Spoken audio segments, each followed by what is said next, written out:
One genre that I really love that from what I've seen it has started gaining a lot of traction, especially online, is analog horror.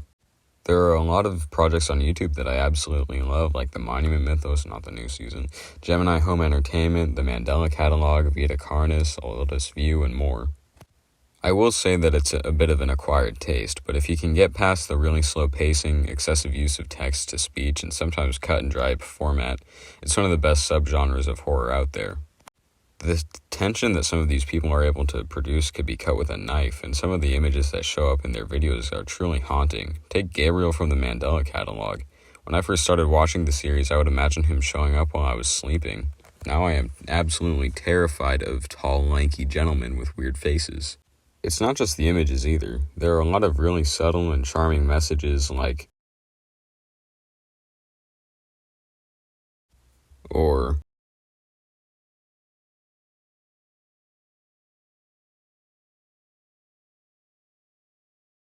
and my personal favorite,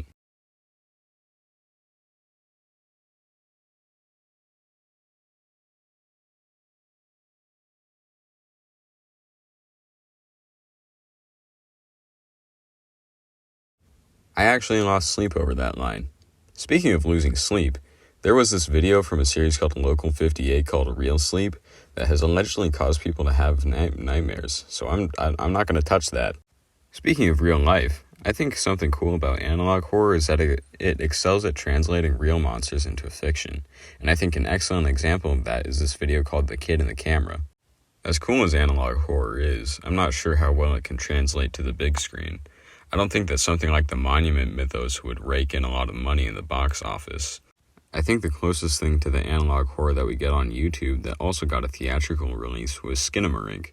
I haven't watched it, but it seems like the majority of the film is kind of like a collection of ominous shots with minimal dialogue. I watched the trailer and I thought it was awesome. The repetition of the slowly distorting phrase, "in this house," is so creepy, and the tension is great, just like a lot of other analog horror. And I think it looks amazing, but I also don't know how well people would receive it. And if we want the genre to expand to more general audiences, I think that the films should be made into a more digestible package. So yeah, that's all I've got for the video.